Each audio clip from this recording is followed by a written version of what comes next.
મિત્રો, આજે જે વાર્તા હું તમને સંભળાવવા જઈ રહ્યો છું ને, તે સાંભળીને તમારો આત્મા ધ્રુજી ઉઠશે.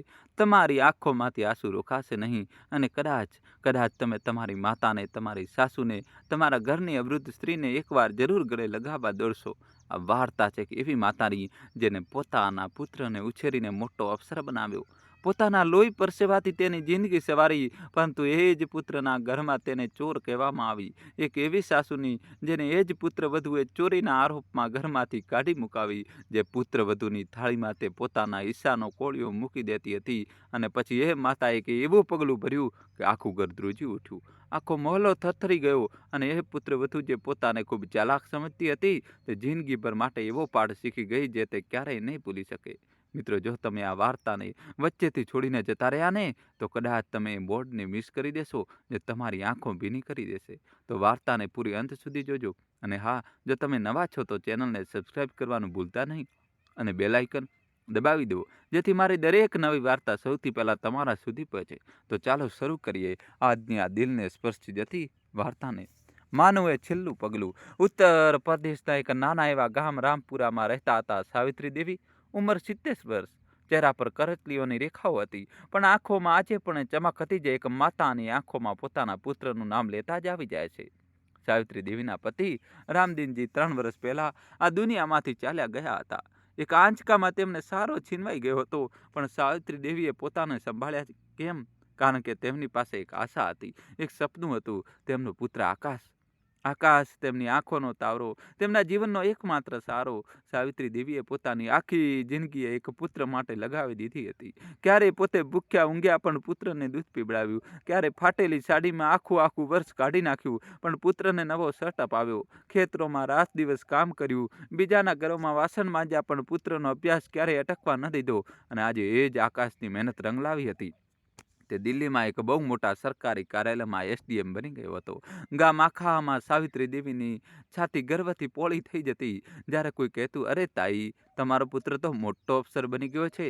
આકાશના લગ્ન થઈ ગયા હતા પ્રિયા સાથે, એક શહેરની ભણેલી ગણેલી આધુનિક છોકરી, દેખાવમાં જેટલી સુંદર એટલી જ તેજ તરાર. તેના 2 બાળકો પણ હતા, આર્યન 10 વર્ષનો અને અન્વી 7 વર્ષની. સાવિત્રી દેવી ગામમાં એકલા રહેતા હતા.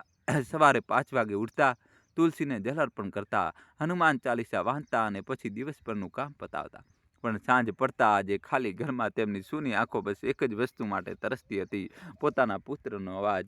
એ દિવસે સવારના 8 વાગી રહ્યા હતા. સાવિત્રી દેવી આંગણામાં બેસીને ચા સાથે રોટલી ખાઈ રહ્યા હતા. ત્યારે જ તેમની પડોશન કમલા આવી પહોંચી. રામ રામ સાવિત્રીબેન, કેમ છો? કમલાએ ઢોલિયા પર બેસતા પૂછ્યું. સાવિત્રી દેવી મલકાયા.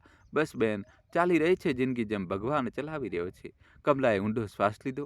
સાવિત્રી, એક વાત કહું, તમારો પુત્ર આટલો મોટો અફસર છે, તમે તેની પાસે શહેરમાં કેમ નથી જતા રહ્યા? એકલા આ ઉંમરે ક્યાં સુધી કાઢશો? સાવિત્રી દેવીની આંખોમાં એક ક્ષણ માટે ભેદ તરી આવ્યો. તેમણે ચાની પ્યાલી નીચે મૂકી દીધી. બહેન, આકાશ તો ઘણીવાર કહી ચૂક્યો છે, વહુ પણ કહે છે ફોન પર કે માજી અહીં આવી જાઓ, પણ મારું મન નથી માનતું. આ માટી, આ ઘર, આ આંગણું જ્યાં મારા પતિની યાદો વસેલી છે, તેને છોડીને કેવી રીતે જાઉં? કમલાએ તેમનો હાથ પકડ્યો. સાવિત્રી, યાદોને દિલમાં લઈને જવાય છે. અને સાંભળ, તને ખબર છે શું? ગડપણમાં એકલતા સૌથી મોટી દુશ્મન હોય છે. કાલે મારી ભાભીના પિતરાઈ સાસુ એકલા ઘરમાં પડી ગયા. 3 દિવસ સુધી કોઈ જોવાવાળું નહોતું. જ્યારે પડોશીઓએ દરવાજો તોડ્યો ત્યાં સુધીમાં તો બસ ભગવાન બચાવે આવી મોતથી. સાવિત્રી દેવી કાંપી ગયા. આ વાત તો સાચી હતી. ગયા અઠવાડિયે જ તે બાથરૂમમાં લપસી ગયા હતા. 2 કલાક સુધી ઉઠી શક્યા નહોતા. કોઈક રીતે ઘસડાઈને પલંગ સુધી પહોંચ્યા હતા. ત્યારે જ ફોનની ઘંટડી વાગી. સ્ક્રીન પર નામ ચમકી રહ્યું હતું, આકાશ બેટા. સાવિત્રી દેવીનો ચહેરો ખીલી ઉઠ્યો. બેટા, જીવતો રહે. કેમ છે તું? માં, હું ઠીક છું. સાંભળ, હું કાલે ગામડે આવી રહ્યો છું. આ વખતે તારે મારી સાથે દિલ્હી ચાલવાનું છે. કોઈ બહાનું નહીં સાંભળું. પણ બેટા, માં, કોઈ પણબળ નહીં. મેં બધું વિચારી લીધું છે, તો એકલી હવે વધુ નહીં રહે. બસ કાલે મળું છું. ફોન કપાઈ ગયો. સાવિત્રી દેવીની આંખોમાંથી આંસુ વહી નીકળ્યા, પણ આ આંસુ ખુશીના હતા. કમલાએ તેમના ખભા પર હાથ રાખ્યો. જો ભગવાને સાંભળી લીધી તારી, હવે જા, ખુશ રહે પોતાના પુત્ર પાસે. રાતે સાવિત્રી દેવીને ઊંઘ ના આવી. તે પોતાના પુત્રના બાળપણની યાદોમાં ખોવાયેલા રહ્યા. કેવી રીતે આકાશ તેમના ખોળામાં ઊંઘતો હતો, કેવી રીતે સ્કૂલેથી આવીને માં ભૂખ લાગી છે કહીને વળગી જતો હતો, કેવી રીતે બાબુજીના મૃત્યુ પછી તેને રોતા રોતા કહ્યું હતું, માં હું તને ક્યારેય એકલી નહીં છોડું. તે વિચારી રહ્યા હતા મારો પુત્ર કેટલો સારો છે. ભગવાને મારી સાંભળી લીધી, પણ તેમને ક્યાં ખબર હતી કે જે ઘરમાં તે ખુશી ખુશી જઈ રહ્યા હતા ત્યાં તેમનું સ્વાગત કઈ રીતે થશે. મિત્રો, કહાની છેલ્લા સુધી જોજો અને વિડીયો લાઈક કરી ચેનલ સબસ્ક્રાઈબ કરી દો. બીજા દિવસે આકાશ ગામડે આવ્યો. માને જોતા જ તેને પગ સ્પર્શ કર્યા, ગળે લગાવ્યા. સાવિત્રી દેવીની આંખોમાંથી ખુશીના આંસુ નીકળી પડ્યા. બેટા, તું કેટલો નબળો થઈ ગયો છે. ખાવાનું સરખી રીતે ખાય છે કે નહીં? આકાશ હસ્યો. માં, હવે તું આવી રહી છે ને, હવે બધું ઠીક થઈ જશે. સાવિત્રી દેવીએ પોતાના 3 જૂના સુટકેસ પેક કર્યા. તેમાં શું હતું? થોડી સાડીઓ, પતિનો ફોટો, પુત્રના બાળપણની કેટલીક યાદો અને સૌથી કિંમતી વસ્તુ એક લોખંડની નાની તિજોરી જેમાં તેમના ઘરેણાં હતા. ઘરેણાં જે તેમના સાસુએ તેમને લગ્નમાં આપ્યા હતા. એ ઘરેણાં જે તેમને 30-35 વર્ષથી સાચવીને રાખ્યા હતા. કેમ? કારણ કે તેમણે નક્કી કરી રાખ્યું હતું કે આ બધું એક દિવસ તે પોતાની બહુ પ્રિયાને અને પોતરી અન્વીને આપશે. ગામના લોકો સાવિત્રી દેવીને વિદાય આપવા આવ્યા. કમલા રોતા રોતા બોલી, બેન ખુશ રહેજે અને ક્યારે જરૂર પડે તો યાદ કરજે. સાવિત્રી દેવીએ હસતા હસતા કહ્યું, અરે હવે તો ખુશીઓ જ ખુશીઓ છે. મારો પુત્ર છે ને. તે દિલ્હી પહોંચ્યા. આકાશનું ઘર બહુ મોટું હતું. 3 માળનો બંગલો, મોંઘી ગાડીઓ, નોકર ચાકર બધું જ હતું. પરંતુ જેવા જ તે ઘરમાં ઘૂસ્યા, પ્રિયાનું મોઢું જોઈને સાવિત્રી દેવીનું દિલ એકવાર ધડકી ગયું. પ્રિયાએ બહુ અણગમાથી પગ સ્પર્શ કર્યા. ચહેરા પર નકલી મુસ્કાન હતી, આંખોમાં કંઈક બીજું જ હતું. નમસ્તે માજી, આવો. બાળકો આર્યન અને અન્વી દૂરથી આવીને હેલો દાદી બોલ્યા અને પછી પોતાના રૂમમાં ભાગી ગયા, જાણે કોઈ અજાણ્યું આવ્યું હોય. સાવિત્રી દેવીના દિલને એક હળવી ઠેસ પહોંચી અને તેમણે પોતાને સમજાવ્યા, બાળકો છે, શહેરી માહોલ છે, ધીમે ધીમે પ્રેમ થઈ જશે. આકાશે કહ્યું, માં, આ તારો રૂમ છે. અને તેમને નીચેવાળા એક નાના એવા રૂમમાં લઈ ગયો. રૂમ નાનો હતો, અંધારો હતો અને તેમાં જૂના સામાનની વાસ આવી રહી હતી. સાવિત્રી દેવીએ કહીને કહ્યું, ચૂપચાપ પોતાનો સામાન મૂકી દીધો. રાતે ડિનર પર જ્યારે બધા બેઠા ત્યારે પહેલી ઘટના ઘટી. પ્રિયાએ પોતાની નોકરાણી રમાને કહ્યું, માજીને રોટલી અલગ પ્લેટમાં આપી દેજે. તે વહેમે ઓછું ખાય છે. ઓછું ખાય છે? સાવિત્રી દેવીએ ધીમેથી પૂછ્યું. બેટા, તને કેવી રીતે ખબર? પ્રિયાએ મલકાતા કહ્યું, માજી, વૃદ્ધોનું પેટ નાનું થઈ જાય છે ને, મેં વાંચ્યું છે ક્યાંક. સાવિત્રી દેવી ચૂપ રહ્યા, પણ દિલમાં કંઈક તૂટી ગયું. બીજી સવારે સાવિત્રી દેવી 5 વાગે ઉઠ્યા. તેમને વિચાર્યું, ચાલો બહુ માટે ચા બનાવી દઉં. રસોડામાં ગયા, વાસણ શોધવા લાગ્યા. ત્યારે જ પ્રિયા આવી અને જાણે બોમ્બ ફૂટ્યો. માજી, આ શું કરી રહ્યા છો તમે? મારી રસોઈમાં પૂછ્યા વગર કેમ આવ્યા? અહીં દરેક વસ્તુ પોતાની જગ્યાએ રાખેલી છે. તમે કંઈ પણ આમ તેમ કરી દેશો તો મને ફરી શોધવું પડશે. સાવિત્રી દેવીની આંખોમાં પાણી આવી ગયું. તેમણે ફક્ત એટલું જ કહ્યું, માફ કરજે બેટા, હું તો બસ ચા બનાવવા આવી હતી. પ્રિયાએ રૂખાપણાથી કહ્યું, માં, રમા બનાવી દેશે. તમે જાઓ, રૂમમાં આરામ કરો. સાવિત્રી દેવી પોતાના રૂમમાં પાછા ફર્યા. બારીમાંથી બહાર દિલ્હીની ભીડને જોવા લાગ્યા. આંખોમાંથી આંસુ વહી રહ્યા હતા. શું આજ દિવસો માટે મેં ગામ છોડ્યું હતું? દિવસો વીતતા લાગ્યા. સાવિત્રી દેવીને ધીમે ધીમે સમજાઈ રહ્યું હતું કે આ ઘરમાં બોજ બની ગયા છે. પ્રિયા તેમની સાથે સરખી રીતે વાત નહોતી કરતી. જો કંઈ કહેતી પણ હતી તો મેણું મારીને. બાળકો દાદી પાસે નહોતા બેસતા અને આકાશ, તે તો સવારે 8 વાગે ઓફિસે જતો, તે રાતના 10 વાગે પાછો પડતો, થાક્યો પાક્યો. મા પાસે બેસવાનો સમય જ નહોતો. એક દિવસ સાવિત્રી દેવીએ અન્વીને બોલાવી, બેટા અહીં આવ, દાદી પાસે બેસ, તને એક વાર્તા સંભળાવું. અન્વી દોડીને દાદી પાસે આવી, પણ ત્યારે જ પ્રિયા આવી ગઈ. અન્વી, અહીં આવ, તારું હોમવર્ક કોણ કરશે? ચાલ. અન્વી મોઢું લટકાવીને ચાલી ગઈ. સાવિત્રી દેવી જોતા રહી ગયા. સાંજે જ્યારે આકાશ આવ્યો, સાવિત્રી દેવીએ હિંમત કરીને કહ્યું, બેટા, બહુ મારી સાથે સરખી રીતે વાત નથી કરતી. બાળકો પણ મારી પાસે નથી બેસતા. શું હું ગામડે પાછી જતી રહું? આકાશે વળતા કહ્યું, માં, હવે આ શરૂ ન કર. પ્રિયા થોડી મૂડી છે પણ ખરાબ નથી. તું એડજસ્ટ કર, થોડું એડજસ્ટ. આ શબ્દ સાવિત્રી દેવીના કાનમાં ગુંજી ગયો. 70 વર્ષની ઉંમરે પોતાના જ પુત્રના ઘરમાં તેમને એડજસ્ટ કરવાનું હતું. તેમને માથું ઝુકાવી લીધું. આ ઘરમાં સાવિત્રી દેવી માટે એક જ સારો હતી, નોકરાણી રમા. રમા 35 વર્ષની એક વિધવા હતી. પતિનું મૃત્યુ એક એક્સિડન્ટમાં થયું હતું. એક પુત્ર હતો, તેનો મોહિત 8 વર્ષનો. પુત્રને ઉછેરવા માટે તે રાત દિવસ મહેનત કરતી હતી. રમા સવારે 6 વાગે આવતી, ઘરનું તમામ કામ કરતી અને સાંજે 7 વાગે જતી. તેના ચહેરા પર હંમેશા એક થાક હતો, પણ આંખોમાં એક અજીબ શાંતિ હતી. જ્યારે સાવિત્રી દેવી આ ઘરમાં આવ્યા, રમાએ પહેલા જ દિવસે નમીને તેમના પગ સ્પર્શ કર્યા. માજી, તમે આવી ગયા, હવે મને તમારી સેવા કરવાનો મોકો મળશે. એક વાક્ય સાવિત્રી દેવીનું દિલ જીતી લીધું હતું. રમા રોજ સાવિત્રી દેવીના રૂમમાં આવતી, તેમના કપડાં ધોતી, તેમનું પથારી કરતી અને સૌથી મોટી વાત, તેમની સાથે વાતો કરતી. માજી, આજે મોહિત શાળામાં પહેલા નંબરે આવ્યો. માજી, તમને લીલી ચા પીવડાવું? સ્વાસ્થ્ય માટે સારી હોય છે. માજી, તમારા પગમાં દુખાવો છે?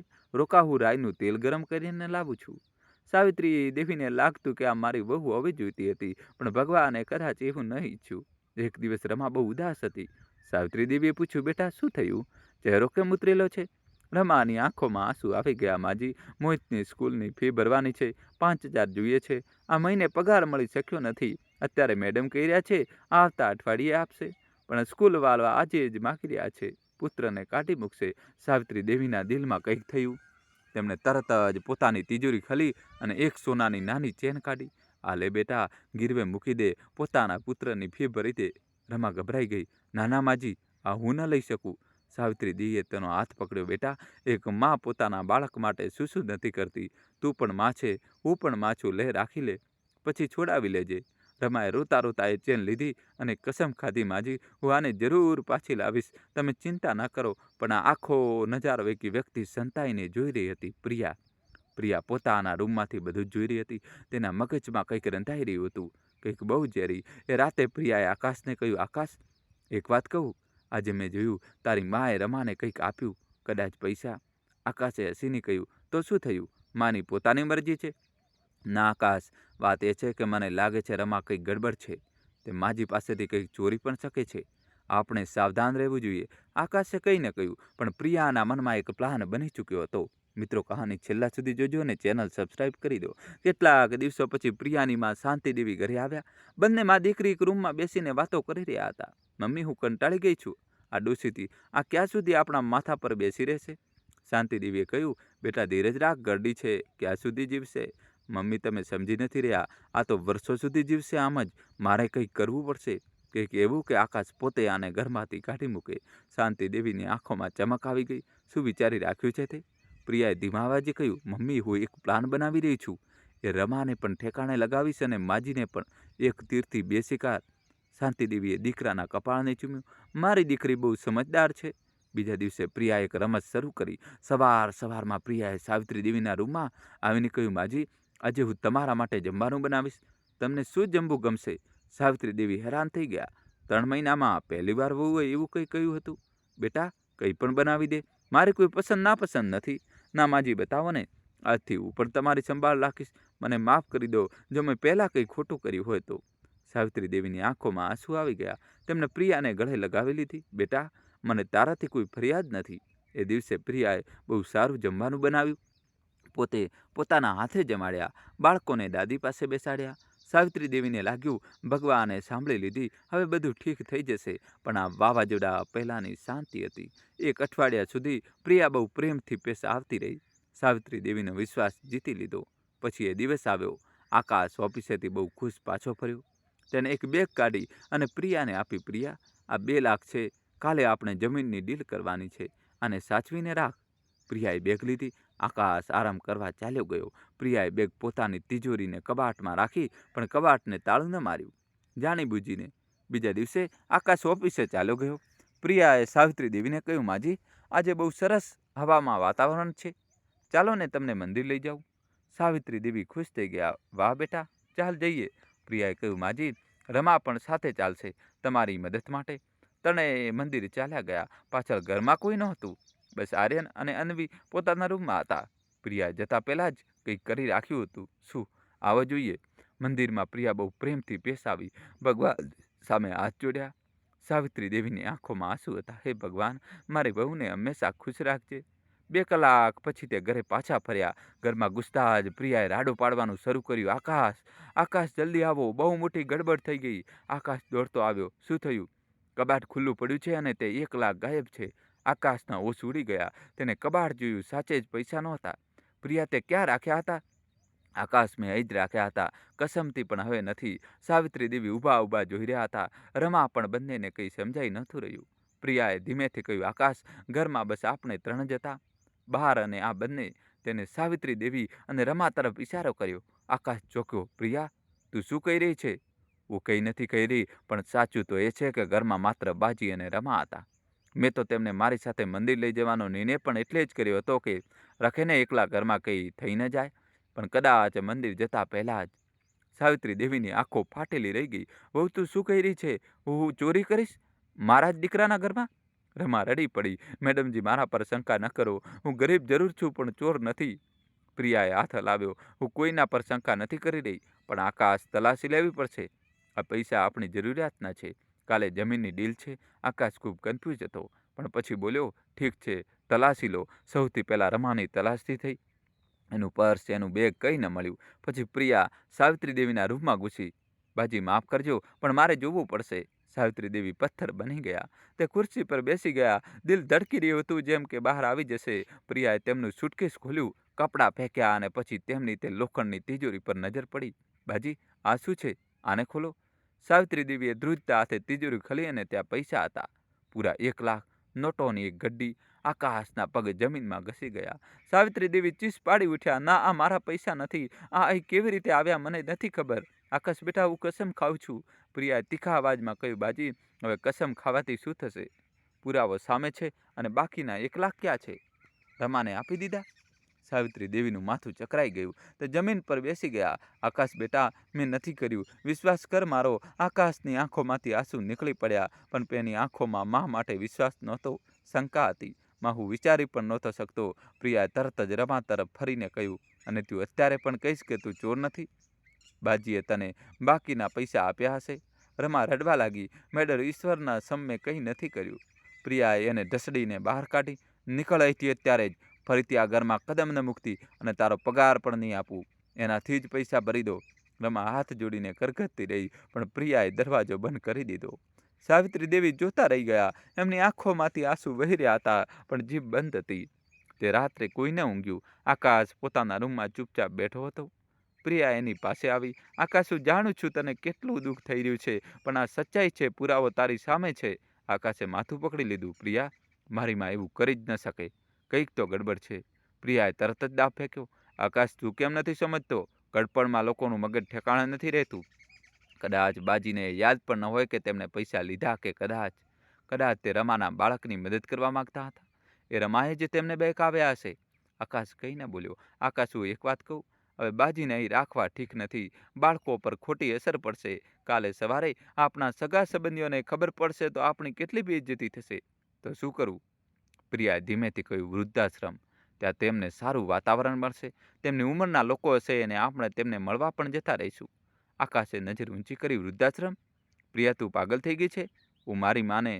"આકાશ, વિચારો, જો આ વાત બહાર નીકળી તો તારી નોકરી પર શું અસર પડશે? એક એસડીએમની માં ચોરીમાં પકડાઈ ગઈ. મીડિયા તને નહીં છોડે." આ છેલ્લા વાક્યે આકાશને અંદરથી હલાવી દીધો. એની નોકરી, એનું કરિયર, જેના માટે માએ બધું જ કર્યું હતું, એ જ હવે દાવ પર હતું. આકાશ રડી પડ્યો. બીજી સવારે આકાશ પોતાની માના રૂમમાં ગયો. સાવિત્રી દેવી પૂજા કરી રહ્યા હતા. તુલસીના ફોટા સામે હાથ જોડેલા, આંખોમાંથી આંસુ વહી રહ્યા હતા. "હે ભગવાન, મારી સચ્ચાઈ ક્યારે સામે આવશે?" આકાશે ઉધરસ ખાધી. સાવિત્રી દેવી ફર્યા. "બેટા, આ બેસ." આકાશ બેઠો નહીં, તે ઊભો રહ્યો. "માં, મારે એક વાત કહેવી છે." સાવિત્રી દેવીના ધડકન વધી ગયા. "બોલ બેટા."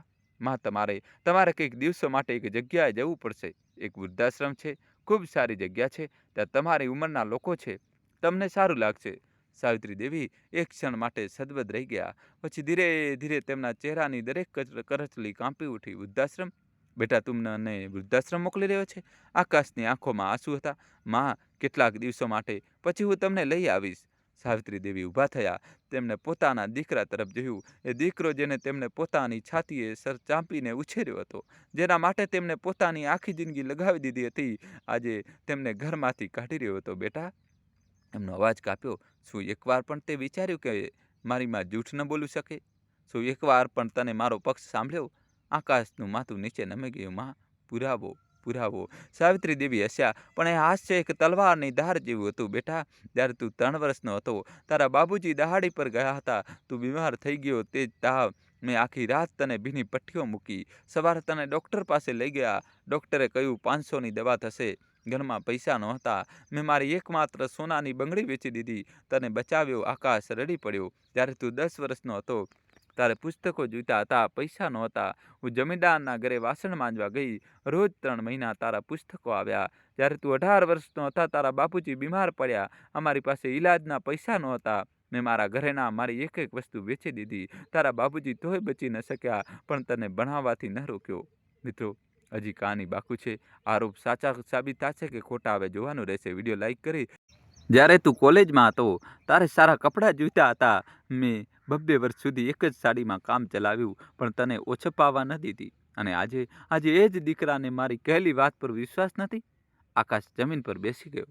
માના પગે વળગી પડ્યો. માં, મને માફ કરી દો. ના બેટા, સાવિત્રી દેવી એને ઊભો કર્યો. તે કોઈ ભૂલ નથી કરી. જા, મને વૃદ્ધાશ્રમ મૂકી આવ. જે ઘરમાં મારી વાત પર વિશ્વાસ નથી ત્યાં હું પણ રહેવા નથી માંગતી. આકાશ રડતો રહ્યો, પણ સાવિત્રી દેવીએ પોતે જ પોતાનો સામાન પેક કર્યો.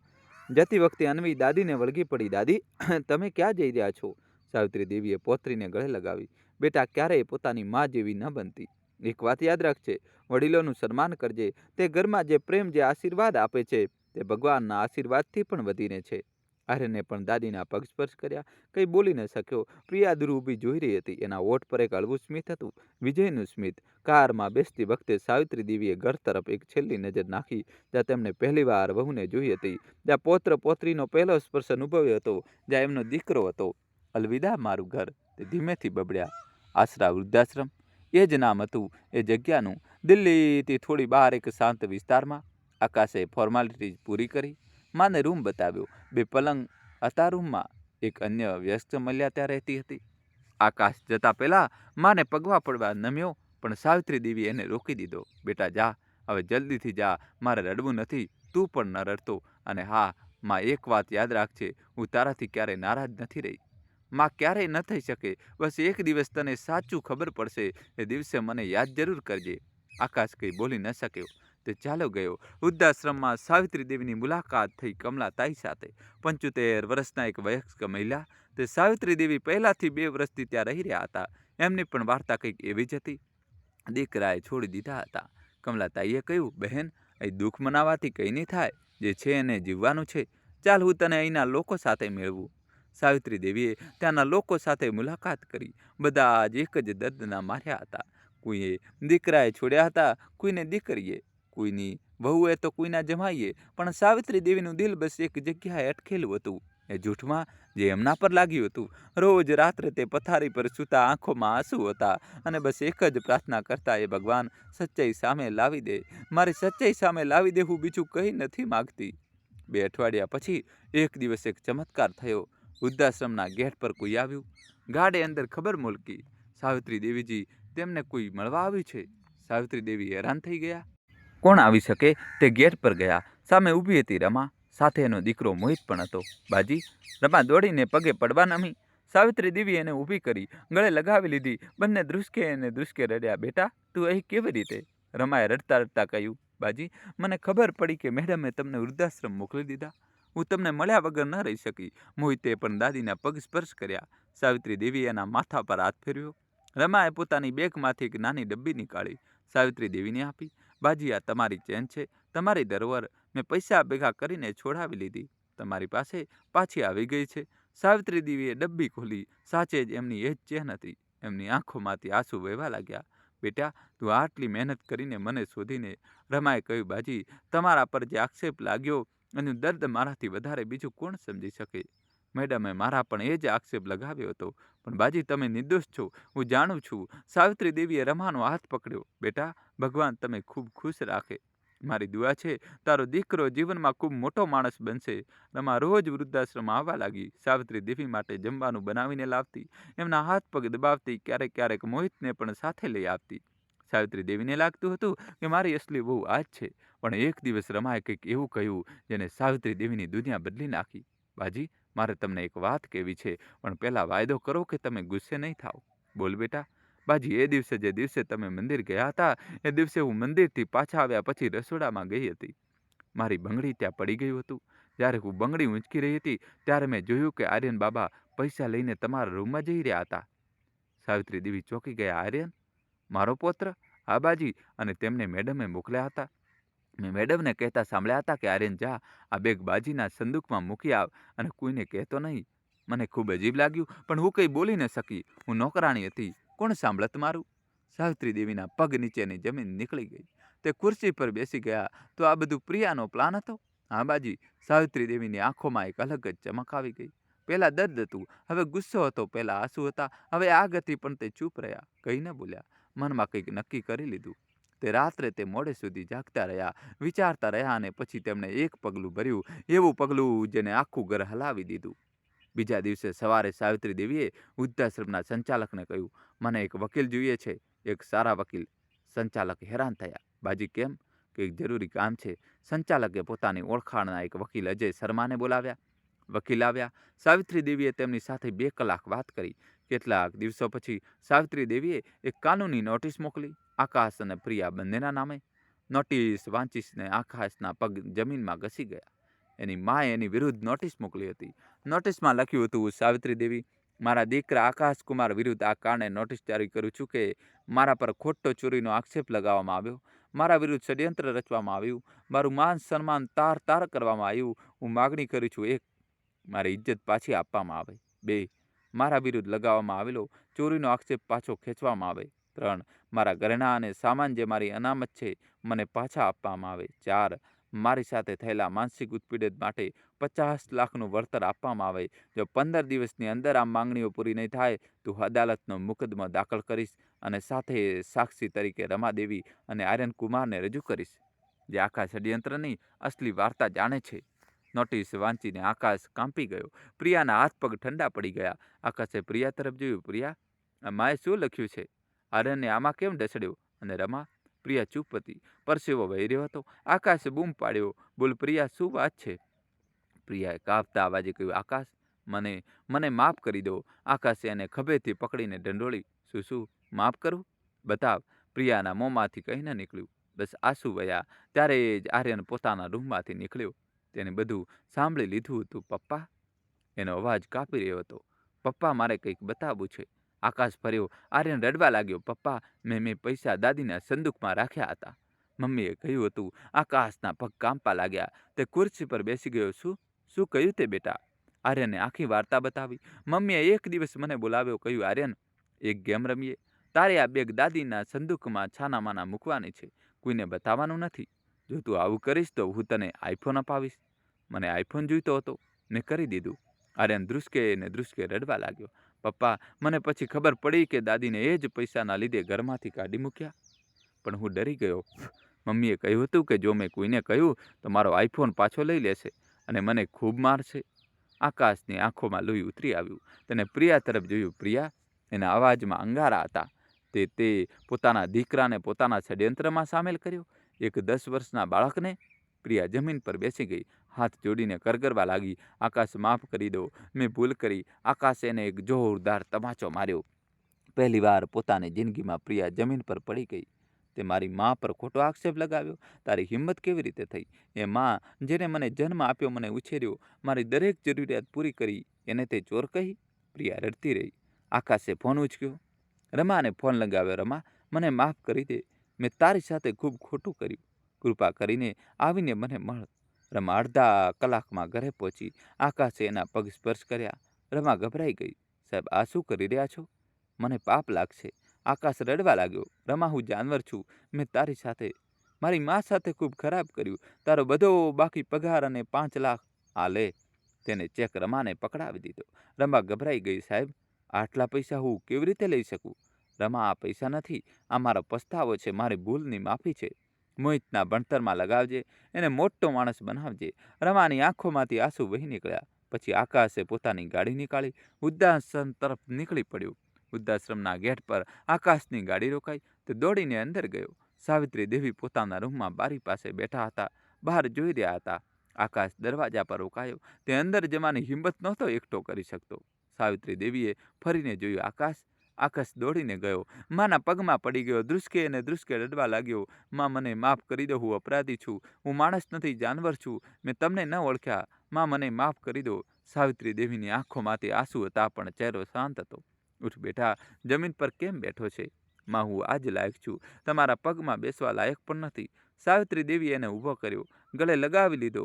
માના છાતીએ લાગતા જ આકાશ ધ્રુસકે રડ્યો. જાણે એનું બધું પાપ આંસુઓમાં વહી રહ્યું હોય.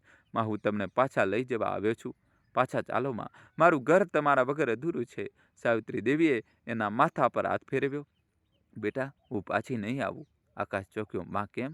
બેટા, હું અહીં ખુશ છું. અહીં મારા પર કોઈ શંકા નથી કરતું. અહીં મારી વાત સાંભળવામાં આવે છે. અહીં મારું સન્માન છે. માં, પ્રિયા હવે સુધરી જશે, હું વાયદો કરું છું. સાવિત્રી દેવીએ ધીમું સ્મિત આપ્યું. બેટા, એક વાત સાંભળ, હું પ્રિયાથી નારાજ નથી, પણ હું એની સાથે હવે એક છત નીચે નથી રહી શકતી. અને તારાથી પણ એક વાત કહેવી છે. બોલો માં. બેટા, જે વ્યક્તિ પોતાની સગી સાસુ પર ખોટો આક્ષેપ લગાવી શકે છે, જે પોતાના 10 વર્ષના દીકરાને અપરાધમાં સામેલ કરી શકે છે, તે તારું ભલું નહીં કરે ક્યારેય. પણ તે મારી વહુ છે, તારા બાળકોની માં છે. હું નથી ઈચ્છતી કે તારું ઘર તૂટે. તો શું કરું માં? બેટા, મારી એક જ વાત માન. પોતાના બાળકને સારા સંસ્કાર આપ. એમને શીખવ કે વડીલોનું સન્માન શું હોય છે, માં શું હોય છે. અને રમાની મદદ કરતો રહેજે. ગરીબ ઓરતે મારી સચ્ચાઈ સામે લાવી. આકાશે માથું હલાવ્યું. અને હા બેટા, એક વાત બીજી, મારી નોટિસ હું પાછી ખેંચી લઈશ. મને 50 લાખનું વળતર નથી જોઈતું. મને બસ મારી ઇજ્જત જોઈતી હતી, જે આજે તે પાછી આપી દીધી.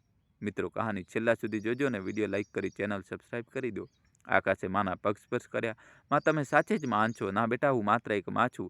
એ જ વખતે દરવાજા પર કોઈ આવ્યું.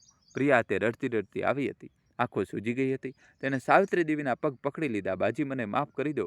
હું ખૂબ ખરાબ છું. મેં તમારી સાથે જે કર્યું તે અક્ષમ્ય છે, પણ એકવાર માફ કરી દો. સાવિત્રી દેવી એને ઊભી કરી. બેટા, મેં તને માફ કરી દીધી, પણ એક વાત કહું છું, જિંદગીમાં ક્યારેય કોઈ વડીલનું અપમાન ન કરતી.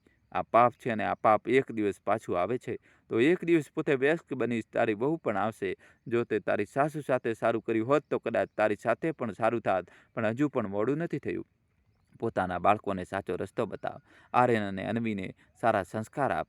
એમને વડીલોની ઇજ્જત કરતા શીખવ. કદાચ ઘડપણમાં તે તારી સાથે સારું કરે. પ્રિયા ધ્રુસકે અને ધ્રુસકે રડવા લાગી. બાજી, તમે પાછા ચાલો. હું તમારી સેવા કરીશ. હું તમારી અસલી દીકરી બનવાનો પ્રયત્ન કરીશ. સાવિત્રી દેવીએ કંઈક વિચાર્યું, પછી આકાશ તરફ જોયું, પછી પ્રિયા તરફ. ઠીક છે, હું એક શરતે પાછી ચાલીશ. બોલો બાજી. રમાએ ઘરમાં પાછી રાખવામાં આવે, એને ઇજ્જત આપવામાં આવે, અને મોહિતના ભણતરનો આખો ખર્ચ આપણે ઉઠાવીશું. પ્રિયા તરત જ કહ્યું, હા બાજી, હું એવું જ કરીશ. સાવિત્રી દેવી મલકાયા. સાવિત્રી દેવી ઘરે પાછા આવ્યા, પણ આ વખતે વાતાવરણ અલગ હતું. પ્રિયાએ સાચે જ પોતાની ભૂલ સુધારી. તે રોજ સવારે બાજીના પગ સ્પર્શ કરતી, તેમના માટે પોતાનું જમવાનું બનાવતી, તેમના રૂમની સફાઈ પોતે કરતી, અને રાત્રે તેમની પાસે બેસીને વાર્તાઓ સાંભળતી. આર્યન અને અન્વી દાદીને વળગેલા રહેતા. આર્યને ખાસ કરીને દાદી પાસે માફી માંગી હતી. દાદી, મને માફ કરી દો. મેં તમારી સાથે ખૂબ ખરાબ કર્યું. સાવિત્રી દેવીએ પૌત્રને ગળે લગાવ્યો. ના બેટા, તું નાનો છે, તારી ભૂલ નથી, પણ એક વાત યાદ રાખજે, ક્યારે ખોટું કામ ન કરતો, ભલે કોઈ ગમે તેટલું કહે. તારી માએ તને આઈફોન આપવા માટે ખોટું કામ કરાવ્યું, પણ આઈફોનથી મોટી વસ્તુ શું છે? ઈમાનદારી, ઇજ્જત, સચ્ચાઈ. આર્યને માથું હલાવ્યું. રમા પણ ઘરે પાછી આવી, અને પૂરી ઇજ્જત મળી. મોહિતનું ભણતર સારી સ્કૂલમાં શરૂ થયું. એક દિવસ સાવિત્રી દેવી પોતાની તિજોરીમાંથી પોતાના બધા ઘરેણાં નીકાળે છે. પ્રિયાને બોલાવે છે. બેટા, આ બધા ઘરેણાં લે. અમારી સાસુએ મને આપ્યા હતા, હવે હું તને આપી રહી છું. એક દિવસ તું પણ તારી વહુને આપજે. પ્રિયા રડી પડી. બાજી, હું આના લાયક નથી. બેટા, હવે તું આના લાયક છે. તે તારી ભૂલ માની એ જ સૌથી મોટી વાત છે. અને પછી એક દિવસ સાવિત્રી દેવીએ એક બીજું પગલું ભર્યું. તેમણે પોતાની વસિયત બનાવી. વસિયતમાં લખ્યું, મારી બધી જમીન જાયદાદ મારા દીકરા આકાશ અને બાળકોના નામે, એક શરત સાથે. દર મહિને મારા પગારમાંથી 10,000 રમા દેવીના નામે જમા થશે, જ્યાં સુધી એનો દીકરો મોહિત પોતાના પગ પર ઊભો ન થઈ જાય, અને મારા મર્યા પછી ગામવાળું ઘર રમા દેવીના નામે.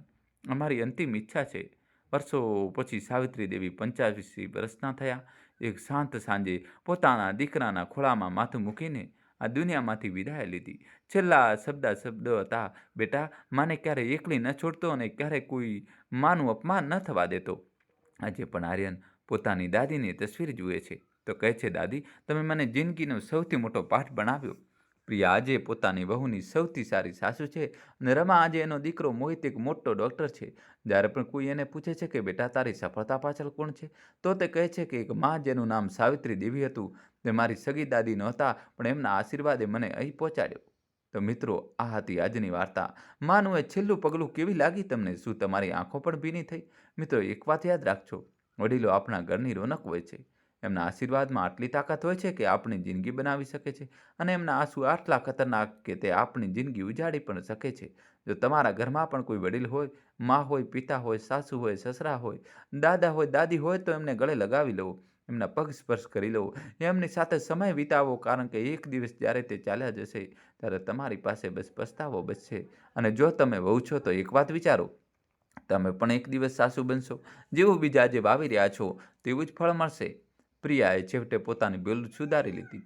પણ દરેક પ્રિયા એટલી નસીબદાર નથી હોતી અને દરેક સાવિત્રી દેવી એટલી દયાળુ નથી હોતી. મિત્રો, હવે એક એવી જ કહાની સંભળાવી બહાર ના નીકળતા. છેલ્લા સુધી જોજો, આ વાર્તા છે એક એવા બાપની જેને પોતાની જિંદગીનો દરેક શ્વાસ પોતાના દીકરાના નામે કરી દીધો. આ વાર્તા છે કે એવી માની જેને પોતાના હાથની છેલ્લી સોનાની બંગડી પણ દીકરાની ફી ભરવા માટે વેચી દીધી. અને આ વાર્તા છે દીકરાની જેને એક દિવસ પોતાના આજ બાપને પૂછ્યું કે પેન્શનના પૈસા ખર્ચ કરવાની હિંમત તમને થઈ કેવી રીતે? અને મિત્રો, જ્યારે એ ઘરડા બાપે જવાબ આપ્યો ત્યારે રૂમમાં બેઠેલા દરેક માણસનો હાથમાં ધ્રુજી ઉઠ્યો. વહુના હાથમાંથી ચાનો કપ પડી ગયો, દીકરાની આંખોમાંથી આંસુ વહેવા લાગ્યા અને પૌત્ર પોતાના દાદાના પગને વળગી પડ્યો. શું હતો એ જવાબ? શું કહ્યું હતું એ બાપે જે આજ સુધી ચૂપ હતો? જાણવા માટે વાર્તાને છેલ્લે સુધી જરૂર સાંભળજો, કારણ કે અંતમાં એક એવો વળાંક આવવાનો છે જે કદાચ તમારી આંખો પણ ભીની કરી દેશે. તો ચાલો શરૂ કરીએ આજની વાર્તા. પેન્શનનો જવાબ. લખનઉના એક જૂના વિસ્તારમાં ગોમતી નગરમાં એક 2 માળનું મકાન હતું. ગામ હતું શારદા નિવાસ. આ નામ રાખ્યું હતું બ્રિજમોહનજીએ પોતાની પત્ની શારદા દેવીના નામ પર. 40 વર્ષ પહેલાં જ્યારે તેમણે આ મકાન બનાવડાવ્યું હતું ત્યારે ઈંટ ઈંટ પર પોતાની પત્નીનું નામ લખ્યું હતું. મજૂરોને કહ્યું હતું, ભાઈ, આ ઘરના પાયામાં મારી શારદાનું નામ નાખી દેજો, જેથી જ્યાં સુધી આ ઘર ઊભું રહે મારી શારદાનું નામ પણ જીવંત રહે. મિત્રો, કહાની છેલ્લા સુધી જોજો, નવો ટ્વિસ્ટ આવશે. વિડીયો લાઇક કરી ચેનલ સબસ્ક્રાઇબ કરી દો. બ્રિજમોહનજી હવે 68 વર્ષના હતા. પોસ્ટ ઓફિસમાંથી નિવૃત્ત થયા હતા. દર મહિને તેમની પેન્શન આવી હતી 45,000 અને તેમની પત્ની શારદા દેવી 64 વર્ષના હતા, જેઓ અત્યારે પણ એટલી સ્ફૂર્તિથી ઘરનું કામ કરતા હતા જેટલું 50 વર્ષ પહેલાં કરતા હતા. તેમનો એક જ દીકરો હતો વિકાસ અને બહુ હતી રિયા. 2 પૌત્રો હતા આર્યન અને કબીર. એ સાંજે બ્રિજમોહનજી પોતાની જૂની આરામ ખુરશી પર બેઠા હતા જે તેમના પિતાજીની નિશાની હતી. હાથમાં એક જૂની ડાયરી હતી જેમાં તેમને પોતાની યુવાનીના દિવસોની કવિતાઓ લખી હતી. શારદા દેવી રસોડામાં ચા બનાવી રહ્યા હતા. ત્યાં જ રૂમનો દરવાજો ખોલ્યો અને રીચા અંદર આવી. તેના હાથમાં લાઇટ બિલ હતું. બાબુજી, રીચાના અવાજમાં એ મીઠાશ નહોતી જે વહુઓની હોવી જોઈએ. આ જુઓ, આ મહિનાનું બિલ 8500. હવે બતાવો, આટલું બિલ કોણ ભરશે?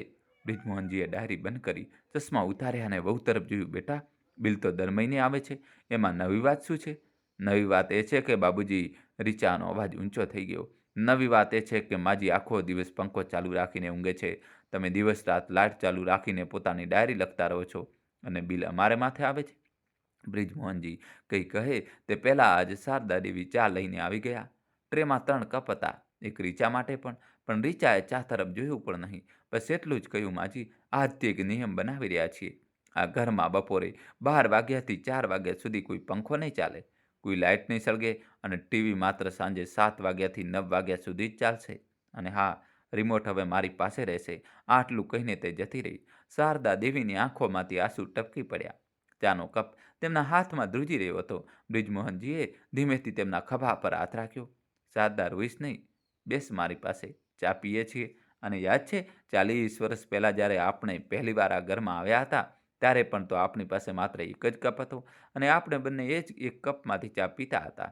શારદા દેવી હસી પડ્યા, આંસુઓ વચ્ચે એક હળવું સ્મિત. હાજી, યાદ છે. અને તમે કહ્યું હતું, શારદા, એક દિવસ આ ઘરમાં 100 કપ હશે અને દરેક કપ પર તારું નામ લખેલું હશે. બ્રિજમોહનજી હસી પડ્યા, અને આજે જો આ ઘરમાં 100 કપ તો છે પણ તારું નામ કોઈના પણ નથી. બંને ચૂપ થઈ ગયા. બહાર વરસાદ શરૂ થઈ ગયો હતો. રાત્રે બ્રિજમોહનજીને ઊંઘ ના આવી. તેઓ અગાસી પર જતા રહ્યા. આકાશમાં ચાંદ હતો અડધો અધૂરો, જેમ કે તેમની જિંદગી.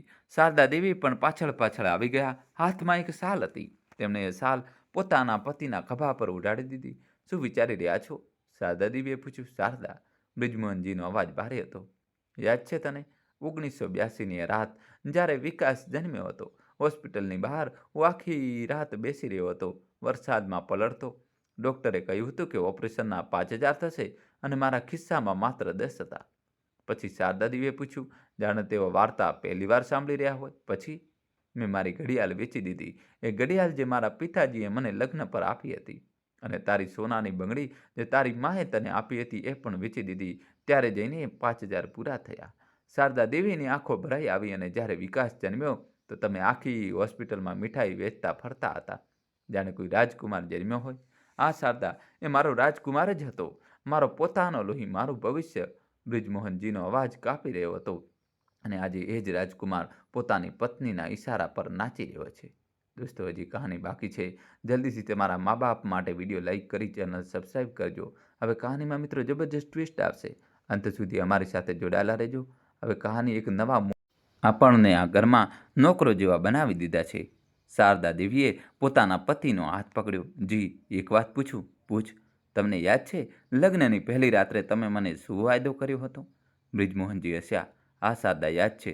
મેં કહ્યું હતું, શારદા, હું તને ક્યારેય રોવા નહીં દઉં, અને જો કોઈ તારી આંખમાં આંસુ લાવશે તો હું એ આંસુનો બદલો જરૂર લઈશ. તો જી? શારદા દેવીનો અવાજ ધીમો થઈ ગયો. શું આજે પણ એ વાયદો નિભાવશો? બ્રિજમોહનજીએ ચાંદ તરફ જોયું, પછી પોતાની પત્ની તરફ. તેમની આંખોમાં એક ચમક હતી જે શારદા દેવીએ 40 વર્ષ પહેલાં જોઈ હતી, જ્યારે તેમણે પહેલીવાર તેમનો હાથ માંગ્યો હતો. શારદા, કાલે સવારે હું એક કામ કરવા જઈ રહ્યો છું, અને ત્યાર પછી આ ઘરમાં ઘણું બધું બદલાઈ જશે. શું કરશો જી? બસ એટલું સમજી લે શારદા કે કાલ પછી તારી આંખમાં કોઈ આંસુ નહીં લાવે. મારો વાયદો છે. બહાર વરસાદ ઝડપી થઈ ગયો હતો, અને અગાસી પર ઊભેલા એ ઘરડા એકબીજાનો હાથ પકડીને જાણે ફરીથી 18 વર્ષના થઈ ગયા હોય. બીજી સવારે બ્રિજમોહનજી વહેલા ઉઠી ગયા, નાહી ધોઈને તૈયાર થયા. પોતાનો સૌથી સારો કુર્તો પાયજામો પહેર્યો, એ વાળો જે શારદા દેવીએ ગત દિવાળી પર પોતાના હાથે સીવી આપ્યો હતો. શારદા દેવીએ પૂછ્યું, ક્યાં જઈ રહ્યા છો આટલી વહેલી સવારે? બસ એક જૂના મિત્રને મળવા, સાંજ સુધી આવી જઈશ. બ્રિજમોહનજી પોતાના સૌથી જૂના અને સૌથી વિશ્વાસપાત્ર મિત્ર પાસે ગયા. વકીલ સાહેબ હરિશંકર મિશ્રા. 40 વર્ષથી દોસ્તી હતી બંનેની. હરિશંકર, બ્રિજમોહનજીએ ખુરશી પર બેસતા કહ્યું, મારે એક કામ કરાવવું છે, અને આ કામ બિલકુલ ચૂપચાપ થવું જોઈએ. મારા દીકરા અને મારી વહુને કોઈને કાનો કાન ખબર ન પડવી જોઈએ. હરિશંકરજીએ ચશ્મા ઠીક કર્યા. બોલ બોલ બ્રિજમોહન, શું કરવું છે? મારે મારી વસિયત બદલાવી છે. હરિશંકરજી ચોંકી ગયા. વસિયત? પણ તે તો 10 વર્ષ પહેલાં વસિયત બનાવી લીધી હતી. આખું મકાન વિકાસના નામે? એ તો બદલવી છે. બ્રિજમોહનજીના અવાજમાં એક દ્રઢતા હતી જે હરિશંકરજીએ પહેલાં ક્યારેય નહોતી જોઈ. જો હરિશંકર 40 વર્ષની કમાણથી આ મકાન બનાવ્યું હતું, દિવસ રાત મહેનત કરી હતી. શારદાએ પોતાના ઘરેણાં વેચી દીધા હતા જેથી આ ઘરની પહેલી ઈંટ લાગી શકે. અને આજે મારી વહુ મારી પત્નીને કહે છે કે તમે પંખો કેમ ચલાવો છો? મારો દીકરો પોતાની માની ચાનો કપ પણ નથી ઉપાડતો. હરિશંકરજી ચૂપ રહ્યા. મારે આ મકાન શારદાના નામે કરવું છે, આખે આખું. અને કાગળ બીજો બનાવવો છે કે મારા મર્યા પછી આ મકાન શારદા પછી કોઈ અનાથાશ્રમને દાનમાં જતું રહેશે. વિકાસને આમાંથી ઈંટ પણ ન મળે. હરિશંકરજીએ પેન ઉપાડી. બ્રિજમોહન, એકવાર ફરી વિચારી લે. વિચારી લીધું હરિશંકર. 40 વર્ષથી વિચારી રહ્યો છું. આજે નિર્ણય કર્યો છે. 2 કલાકમાં બધા કાગળો તૈયાર થઈ ગયા. બ્રિજમોહનજીએ સહી કરી, સિક્કો લગાડ્યો, રજિસ્ટ્રી ઓફિસે ગયા, અને શાંત થતાં થતાં શારદા નિવાસ હવે કાનૂની રીતે શારદા દેવીનું હતું. પરંતુ આ વાત હજી સુધી કોઈને ખબર નહોતી. ઘરે પાછા ફરતી વખતે બ્રિજમોહનજીએ એક કામ બીજું પણ કર્યું. તેઓ ટ્રાવેલ એજન્ટ પાસે ગયા અને 2 ટિકિટ બુક કરાવી. કેદારનાથ ધામની. હેલિકોપ્ટર સહિત ખર્ચ આવ્યો 1,10,000. તેમણે પોતાની બેંકમાંથી પૈસા ઉપાડ્યા. છેલ્લા 6 મહિનાની પેન્શન જે તેમણે ચૂપચાપ એક અલગ ખાતામાં જમા કરી રાખી હતી. એ ખાતાનો નંબર કોઈને ખબર નહોતી, ન વિકાસને ન રીચાને. ઘરે પહોંચ્યા તો સાંજના 7 વાગી ચૂક્યા હતા. શારદા દેવી દરવાજા પર ઊભા રાહ જોઈ રહ્યા હતા. જી, ક્યાં રહી ગયા હતા? હું તો ચિંતામાં પડી ગઈ હતી. બ્રિજમોહનજીએ એક સ્મિત આપ્યું અને પોતાના ખિસ્સામાંથી 2 ટિકિટ કાઢી શારદા દેવીની હથેળી પર મૂકી દીધી. શારદા, આવતા મંગળવારે આપણે કેદારનાથ જઈ રહ્યા છીએ. તારું બાળપણનું સપનું યાદ છે? તે કહ્યું હતું કે એકવાર બાબા કેદારનાથના દર્શન કરી લઉં તો જિંદગી સફળ થઈ જાય. શારદા દેવીની આંખો ભરાઈ આવી. જી, આ કેવી રીતે? બસ એક જૂના મિત્રને મળ્યો હતો, તેને જ હિસાબ કિતાબ સમજાવ્યો. શારદા દેવીએ ટિકિટને પોતાની છાતીએ લગાડી લીધી. તેમની આંખોમાંથી આંસુ વહી રહ્યા હતા, પણ આ આંસુ દર્દના નહોતા, આ આંસુ ખુશીના હતા. પરંતુ આ જ આંસુઓને રીચાએ રસોડાના દરવાજા પાછળથી જોઈ લીધા હતા, અને તેના ચહેરા પર એક તોફાન ઉઠી રહ્યું હતું. રાતના 9 વાગ્યા હતા. વિકાસ ઓફિસેથી થાક્યો પામ્યો ઘરે પાછો ફર્યો. દરવાજો ખુલતા જ રીચાએ તેનો હાથ પકડ્યો અને સીધો રૂમમાં લઈ ગઈ. વિકાસ, આજે તમારા બાપે ગજબ કરી દીધો. વિકાસે ટાઈ ઢીલી કરી. શું થયું હવે? શું થયું પૂછી રહ્યા છો? શું થયું? તમારા મા બાપ કેદારનાથ જઈ રહ્યા છે હેલિકોપ્ટરથી. 1,10,000ની ટિકિટ બુક કરાવી છે તમારા બાપે. વિકાસના હાથમાંથી ટાઈ પડી ગઈ. 1,10,000 રૂપિયા? હા, અને આ પૈસા ક્યાંથી આવ્યા? તમારી પેન્શનમાંથી, જે દર મહિને આપણા ઘર ખર્ચ માટે આવતી હતી. વિકાસનો ચહેરો લાલ થઈ ગયો. તે ગુસ્સામાં બહાર નીકળ્યો. બેઠક ખંડમાં બ્રિજમોહનજી પોતાની ડાયરી લખી રહ્યા હતા. શારદા દેવી પાસે બેસીને સિંગદાણા છોડી રહ્યા હતા. બાબુજી, વિકાસનો અવાજ ઊંચો હતો. આ શું સાંભળી રહ્યો છું? તમે કેદારનાથ જઈ રહ્યા છો? 1,10,000 રૂપિયા ખર્ચ કરીને? બ્રિજમોહનજીએ ડાયરી બંધ કરી બહુ શાંતિથી બોલ્યા, હા બેટા, જઈ રહ્યો છું. તારી માનું બાળપણનું સપનું છે. પણ બાબુજી, તમે મને પૂછ્યું કેમ નહીં? બ્રિજમોહનજી હસ્યા. એક હળવું, ખૂબ જ હળવું સ્મિત. બેટા, શું તે મને પૂછ્યું હતું જ્યારે તું ગયા વર્ષે તારી પત્ની સાથે થાઈલેન્ડ ગયો હતો 3.5 લાખ ખર્ચ કરીને? વિકાસ હબકાઈ ગયો. એ અલગ વાત છે બાબુજી. એ મેં મારી કમાણીમાંથી, અને હું પણ મારી કમાણીમાંથી જઈ રહ્યો છું બેટા. પેન્શન પણ મારી કમાણી છે, 40 વર્ષની મહેનતનું ફળ. પણ બાબુજી, હવે રીચા રૂમમાં આવી ગઈ હતી. તેવર તીખા હતા, અને આ પેન્શન તો આપણા ઘર ખર્ચ માટે હતી ને. હવે આપણે ઘરનો ખર્ચ કેવી રીતે ચલાવીશું? બ્રિજમોહનજીએ વહુ તરફ જોયું, ખૂબ જ ઊંડી નજરે. બેટા, એક વાત બતાવ, શું આ ઘરનો ખર્ચ માત્ર તારી પેન્શનથી જ ચાલે છે? મારા દીકરાનો 45,000નો પગાર ક્યાં જાય છે? રીચા કંઈ બોલી ન શકી. બેટા, મારા દીકરાનો પગાર જાય છે તારી શોપિંગમાં, તમારા બ્યુટી પાર્લરમાં, તમારા રેસ્ટોરન્ટમાં, તમારી વિદેશ યાત્રાધામોમાં, અને મારી પેન્શનથી ચાલે છે આ ઘરનું રાશન, લાઇટ, પાણી, ગેસ. સાચું કહી રહ્યો છું ને? રીચાનો ચહેરો ધોળો પડી ગયો. વિકાસે આગળ વધીને કહ્યું, બાબુજી, તમે આ શું વાત કરી રહ્યા છો? હું મારી કમાણી ક્યાં ખર્ચ કરું છું? એ મારો હક છે. બ્રિજમોહનજીનો અવાજ હવે થોડો ઊંચો થયો. અને મારી પેન્શન ક્યાં ખર્ચ થશે? એ મારો હક છે બેટા, સમજો બાબુજી? વિકાસ બૂમ પાડી ઉઠ્યો. પેન્શનના પૈસા ખર્ચ કરવાની હિંમત તમને થઈ કેવી રીતે? મને પૂછ્યા વગર, રીચાને બતાવ્યા વગર? તમને શું લાગે છે આ ઘરમાં તમે એકલા રહો છો? બસ આ જે શબ્દો હતા જેની રાહ બ્રિજમોહનજી છેલ્લા 10 વર્ષથી જોઈ રહ્યા હતા. મિત્રો, કહાની છેલ્લા સુધી જોજો અને વિડીયો લાઇક કરી તમારા ભાઈ માટે ચેનલ સબસ્ક્રાઇબ કરી દો. રૂમમાં શાંતિ છવાઈ ગઈ. બ્રિજમોહનજી ધીમે ધીમે ઊભા થયા, પોતાની ખુરશી પરથી ખૂબ આરામથી. પછી દીકરાની આંખોમાં આંખ નાખીને જોયું. બેટા, તે પૂછ્યું તું તો જવાબ પણ સાંભળી લે. ધ્યાનથી સાંભળજે, કારણ કે આ જવાબ હું છેલ્લા 20 વર્ષથી મારા છાતીમાં દબાવીને બેઠો હતો. શારદા દેવીએ ધ્રુજતા હાથે પોતાના પતિનો કુર્તો પકડી લીધો. જી, રહેવા દો, છોકરું છે, સમજી જશે. ના શારદા, આજે નહીં. આજે સબ સાંભળશે. આજે આ ઘરમાં ફેસલો થશે. બ્રિજમોહનજી પોતાની જગ્યા પર ઊભા થઈ ગયા. તેમના અવાજમાં હવે ધ્રુજારી નહોતી, એ ડર નહોતો, એ એક પિતાની નબળાઈ નહોતી. એ અવાજ હતો એક એવા માણસનો જેને 40 વર્ષની ચૂપકીદી આજે તોડી દીધી હતી. વિકાસ, તે પૂછ્યું ને કે પેન્શનના પૈસા ખર્ચ કરવાની હિંમત મને કેવી રીતે થઈ? તો સાંભળ બેટા, આ હિંમત મને એ દિવસથી છે જે દિવસે તું જન્મ્યો હતો. આ દિવસે હોસ્પિટલમાં 5,000 જમા કરવા માટે મેં મારા પિતાજીની ઘડિયાળ વેચી હતી, જે તેઓ પોતાના બાપ પાસેથી લાવ્યા હતા. 3 પેઢીઓની નિશાની હતી, એ પણ મેં વેચી દીધી, કારણ કે તારો જીવ બચાવવાનો હતો. આ હિંમત મને એ દિવસથી છે જ્યારે તું 5 વર્ષનો હતો. તને ડબલ ન્યુમોનિયા થઈ ગયો હતો. 15 દિવસ તું હોસ્પિટલમાં ભરતી હતો. 45,000નું બિલ આવ્યું હતું. મારી પાસે માત્ર 3,000 હતા. ત્યારે મેં મારું લોહી વેચ્યું હતું. બેટા, લોહી. મહિનામાં 2 વાર લોહી વેચવું શું હોય છે જાણે છે? ડૉક્ટર ના પાડતો હતો, પણ મેં કહ્યું મારા દીકરાને બચાવવાનો છે. આ હિંમત મને એ દિવસથી છે જ્યારે તું 12મા ધોરણમાં નાપાસ થઈ ગયો હતો, અને બધા સંબંધીઓ તારી મજાક ઉડાવી રહ્યા હતા. તારી માં રોઈ રહી હતી, અને મેં તને ગળે લગાડીને કહ્યું હતું, વિકાસ, મારો દીકરો ફેલ નથી થયો. બસ એકવાર વધુ પ્રયત્ન કરવાનો છે. અને મેં મારી પીએફ તોડી હતી જેથી તારી ટ્યુશન ફી ભરી શકું.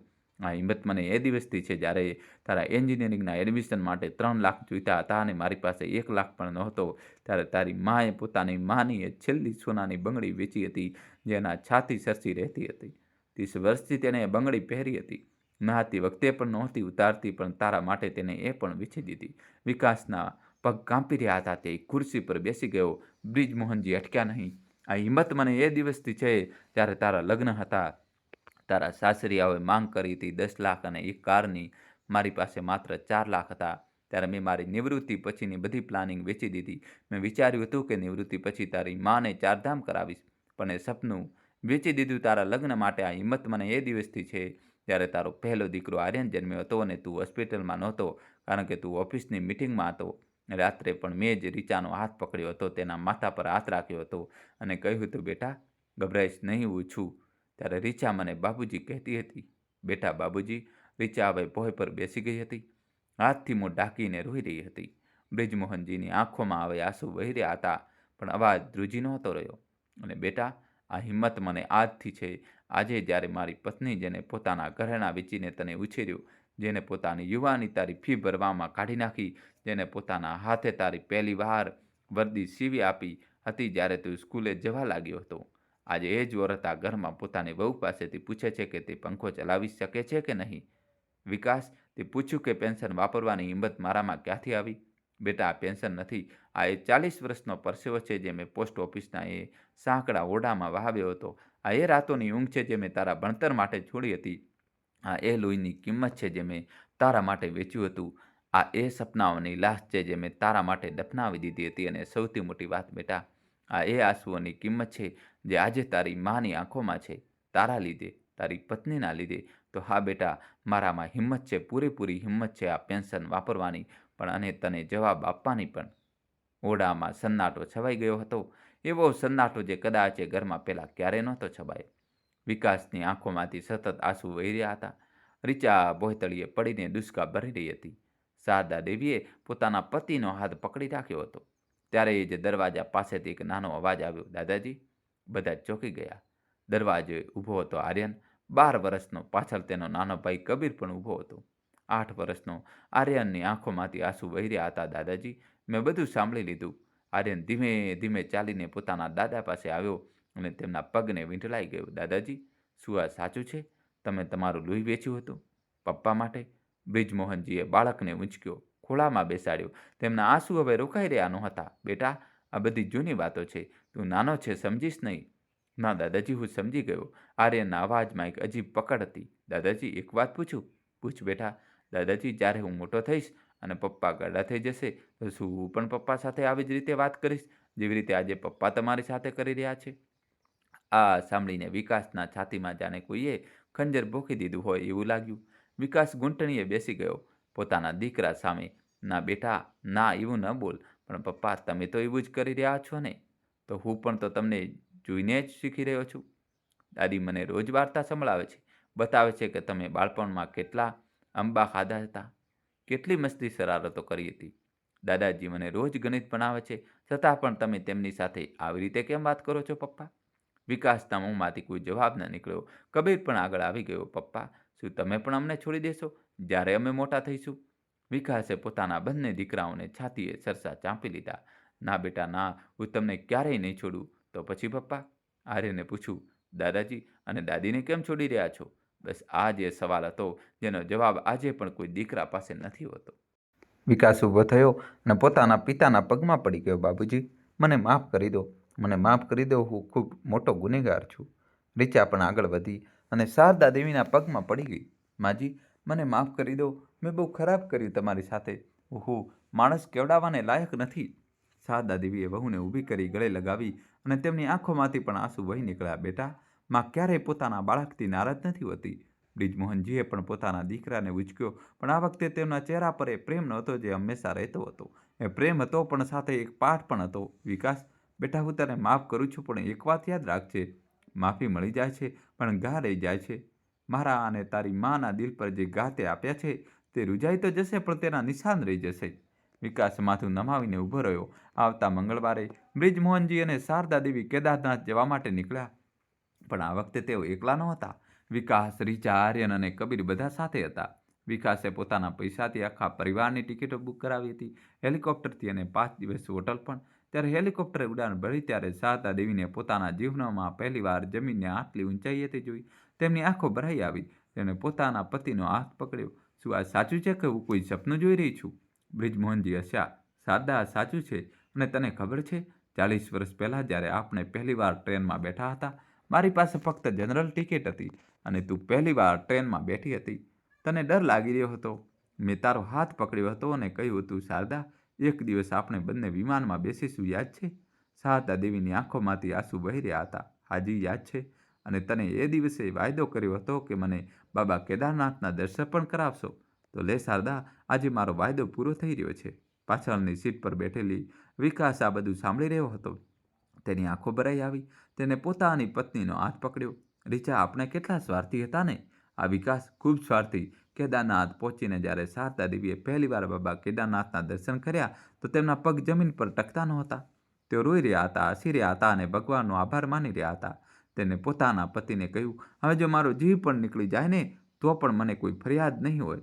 બ્રિજમોહનજીએ તેમનો હાથ મજબૂતીથી પકડ્યો. એવું ના બોલ શારદા, હજી તો આપણે ઘણું જીવવાનું છે. હજી તો જિંદગી શરૂ થઈ છે. રાત્રે જ્યારે તેઓ હોટલ પાછા ફર્યા તો આર્યને પોતાના દાદા દાદીના રૂમનો દરવાજો ખટખટાવ્યો. દાદાજી, દાદી એક વાત પૂછું? પૂછ બેઠા. આર્યને પોતાના ખિસ્સામાંથી એક કાગળ કાઢ્યો. થોડો વળેલો ચોળાયેલો, તેના પર બાળકો જેવા અક્ષરોમાં કંઈક લખેલું હતું. દાદાજી, આ મેં વાયદો લખ્યો છે. વાંચીને સંભળા. બ્રિજમોહનજીની આંખોમાં આંસુ હતા. આ બેટા સંભળાવ.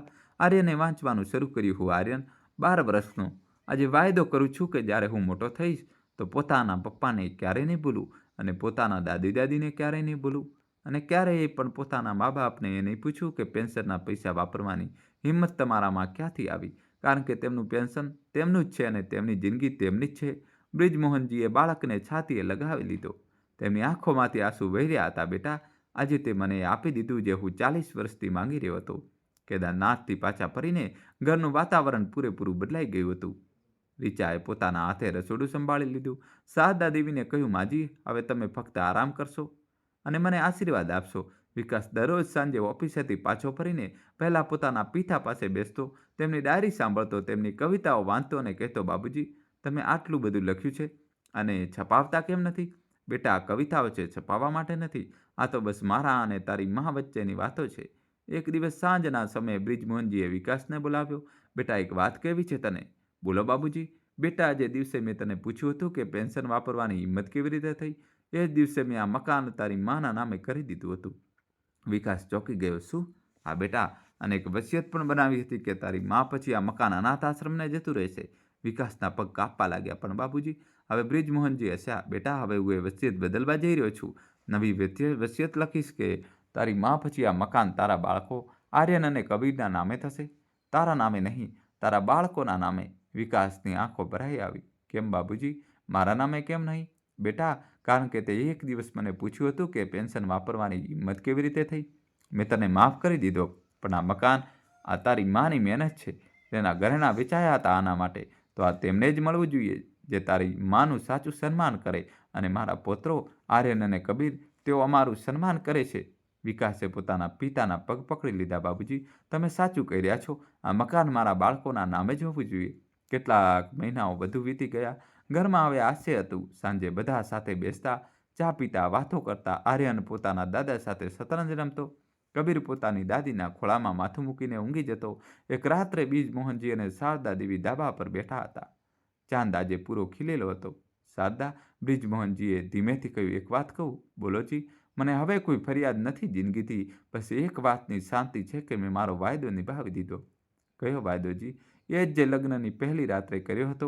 હું તને ક્યારેય રોવા નહીં દઉં. શારદા દેવીએ પોતાના પતિનો હાથ પકડ્યો. તેમની આંગળીઓ હવે કરચલીઓ વાળી હતી, પણ પકડ એ જ હતી જે 40 વર્ષ પહેલાં હતી. જી, હું પણ એક વાત કહું? બોલ શારદા. આવતા જન્મમાં પણ જો ભગવાનને પૂછ્યું કે કોની સાથે રહેવા માંગો છો, તો હું ફરીથી તમારું જ નામ લઈશ. બસ આવતા જન્મમાં મારો દીકરો એવો ન બનાવતા જેવો આ જન્મમાં હતો. બ્રિજમોહનજી હસી પડ્યા, પછી રોઈ પડ્યા, પછી ફરી હસ્યા. શારદા, દીકરો ખરાબ નહોતો, બહુ ખરાબ નહોતી. બસ જમાનો બદલાઈ ગયો હતો. પણ જમાનાને બદલાવવું જ પડત અને આપણે ગરડા થઈને પણ જમાનાને બદલી નાખ્યો. દૂરથી આર્યન અને કબીરના હસવાનો અવાજ આવી રહ્યો હતો. તેઓ ધાબા પર દોડતા ભાગતા આવી ગયા. દાદાજી, દાદી, તમે અહીં શું કરી રહ્યા છો? ચાલો નીચે ચાલો. મમ્મીએ આજે તમારી પસંદગીની ખીર બનાવી છે. બ્રિજમોહનજી અને શારદા દેવી એકબીજા સામે જોઈને હસ્યા અને ચાંદ જે રાતે પૂરો હતો, જાણે બંને પર પોતાનો પ્રકાશ ખાસ કરીને વરસાવી રહ્યો હતો. તો મિત્રો, આ કહાની આપણી આજની વાર્તા પેન્શનનો જવાબ. બ્રિજમોહનજીએ એક કામ કર્યું કે જે દરેક વૃદ્ધે કરવું જોઈએ. તેમણે ચૂપ રહેવાનું છોડી દીધું. તેમણે બોલતા શીખ્યું. તેમણે પોતાનું સન્માન પોતે બચાવ્યું. મિત્રો, કહાની કેવી લાગી કોમેન્ટમાં જણાવજો. અને કોમેન્ટમાં તમારે જય શ્રી કૃષ્ણ લખવું જ પડશે. અને તમે મિત્રો બધા તમારી બહેનપણીઓ, ભાઈઓ, વોટ્સઅપ ગ્રુપો, સંબંધ, ફેમિલીના ગ્રુપમાં બધાને આ સ્ટોરી મૂકી દો, શેર કરી દો, બધાને મોકલો. વિડીયો લાઈક કરી, ચેનલ સબસ્ક્રાઈબ કરો અને કોમેન્ટમાં મિત્રો તમારે જય શ્રી કૃષ્ણ તો લખવું જ પડશે. તમારા ભાઈ માટે જલ્દીથી લખી દો. થેન્ક યુ, ધન્યવાદ, દિલથી આભાર.